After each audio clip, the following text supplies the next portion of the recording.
and also comes at a critical time when there are some insidious forces trying to erase history, say that there never was Solomon's Temple, there never was a Jewish presence, and every single day, as you're familiar, we're discovering more that confirms the Bible as well as a Jewish presence. Briefly on that.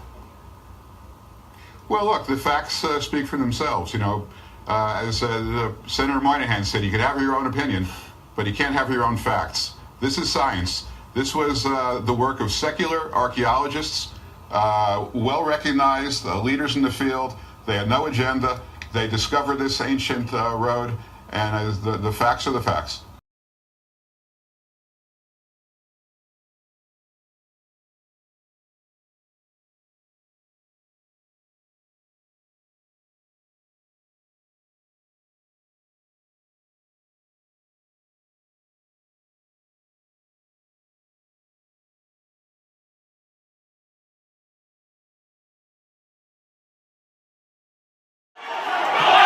Where were the police? The question being asked by pro-democracy activists in Hong Kong, a day after demonstrators were beaten by masked thugs. Video of the attack has sparked an outcry. You could tell how they were, if not colluding, almost cooperating with each other. How do you explain dozens of people were injured, some very seriously, and got taken to hospital, and the police didn't manage to arrest one person? It's a terrorist attack on the people of Hong Kong, and they want to silence the people of Hong Kong. Hong Kong convulsed in a new night of chaos, as the city seems to be spiraling further out of control. Protesters clad in black with faces covered again blocked roads and squared off with police. The latest in a series of anti-government protests that have shaken Hong Kong for 2 months. What started as anger over a contentious extradition bill backed by Beijing has now evolved into a bigger war over Hong Kong's freedoms and future.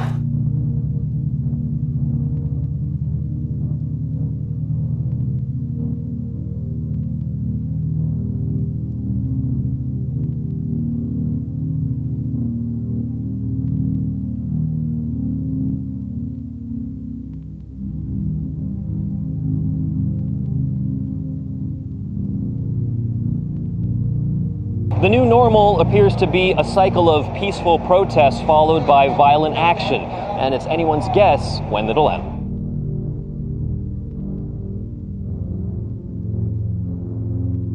At the same time, new violence erupted near Hong Kong's border with mainland China.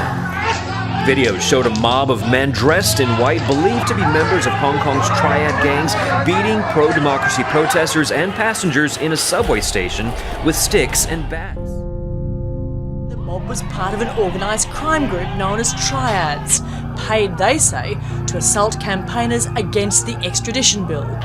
It shows men wearing white t-shirts, storming a train at the Yuen Long station and laying into anti-government protesters. The politicians also accuse the police of cooperating with the attackers and for their slow response to cries for help.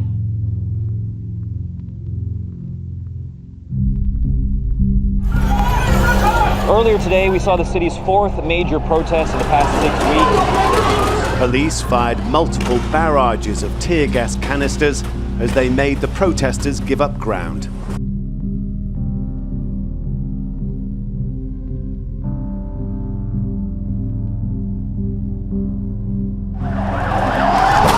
They once more surrounded government buildings and the police headquarters. They say they keep hitting the streets because their freedoms are at risk.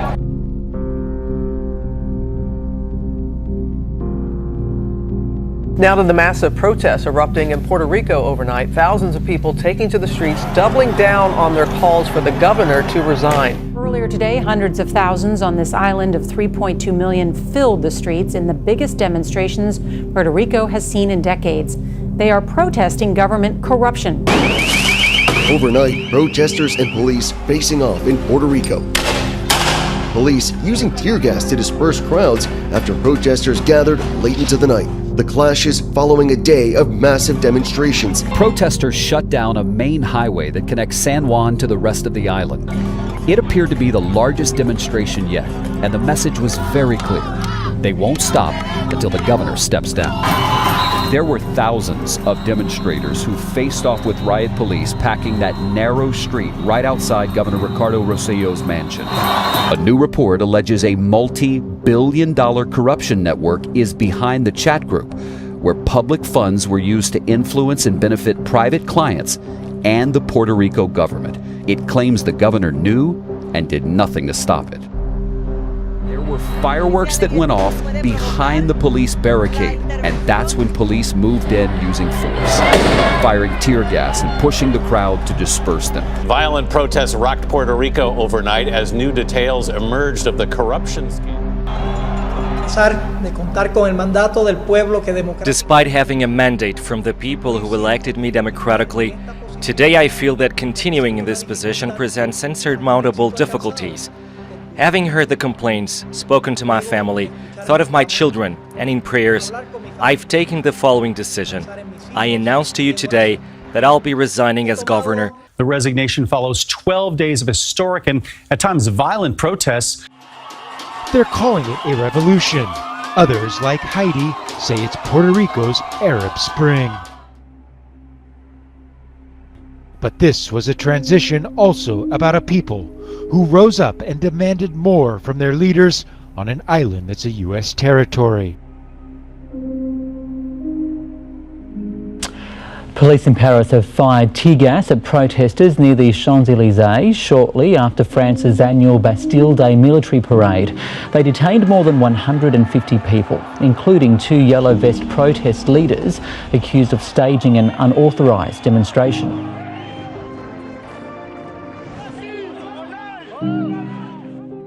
French police fired tear gas, moving in on anti-government protesters in the capital. Authorities had banned yellow vest demonstrations near the parade.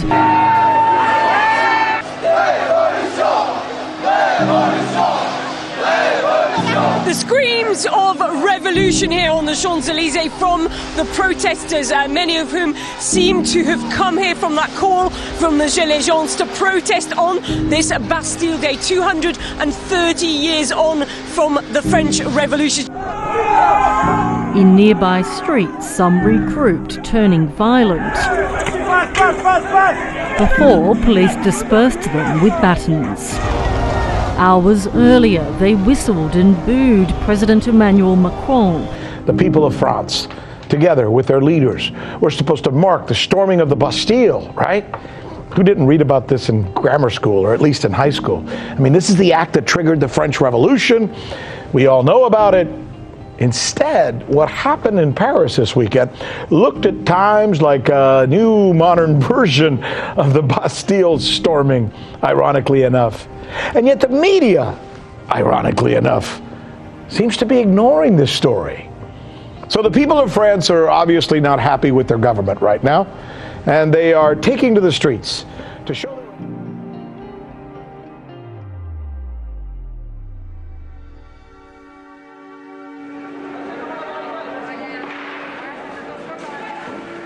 Palpable anger and tension on the streets, and we've seen clashes across Paris in this area around the Champs-Élysées throughout the Bastille. Before watching over 4,000 military personnel in the parade, and a dramatic display of tech innovations, including drones and ground robots. Before an armed, futuristic flying soldier taking to the sky on a flyboard stole the show. Suffice it to say that if the people of Venezuela, or any country that our government opposes right now, pick your country, we're having violent mass demonstrations, oh my God, right? Fox News, CNN, every single network would be leading their coverage with it, and the Trump administration would right now be threatening to intervene militarily. But instead, what we hear about Paris is crickets. Not here. I'm walking down the main street, the Broadway Avenue, if you will, of this 9,000-year-old village uncovered outside Jerusalem, of a size and sophistication never seen before in a site this ancient. We have here advanced city planning, hundreds of these structures, these houses in which people lived, which had advanced agricultural techniques. Interesting new discoveries are helping researchers rewrite the history of the biblical and early Christian eras. The discoveries are helping in archaeology and history regain relevance for modern religious communities. Researchers in Israel have reportedly discovered a biblical-era town by the name of Ziklag.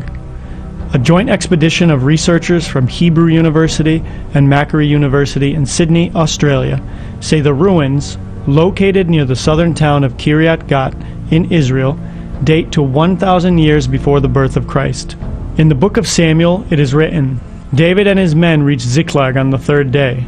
Now the Amalekites had raided the Negev and Ziklag. They had attacked Ziklag and burned it, and had taken captive the women and everyone else in it, both young and old. They killed none of them, but carried them off as they went on their way.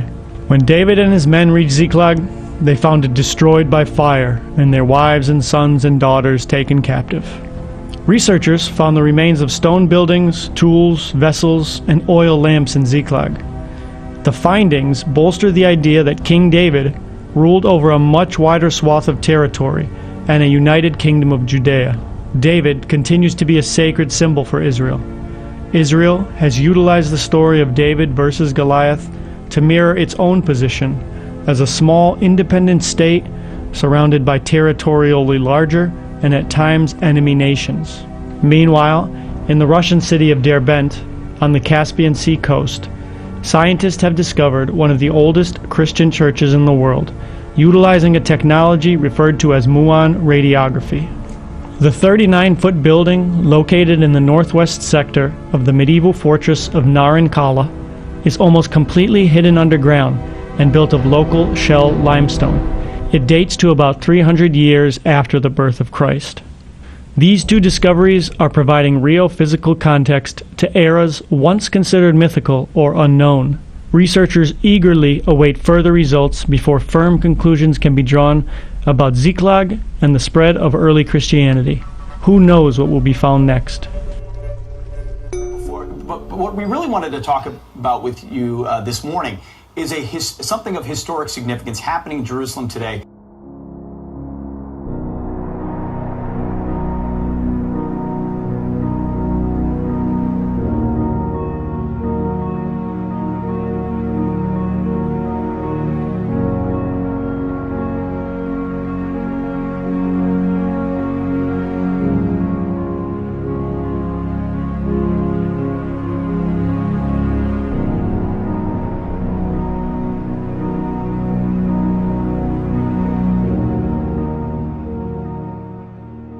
Never seen anything like this in my life.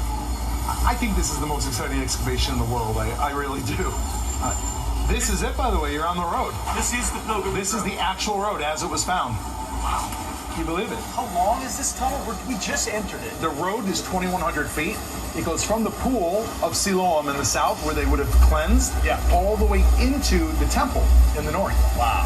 Past the western wall into the temple. So you could walk the road that was used 2,000 years ago. That's it. Mr. Ambassador, explain the significance of the pilgrimage road in the city of David in Jerusalem.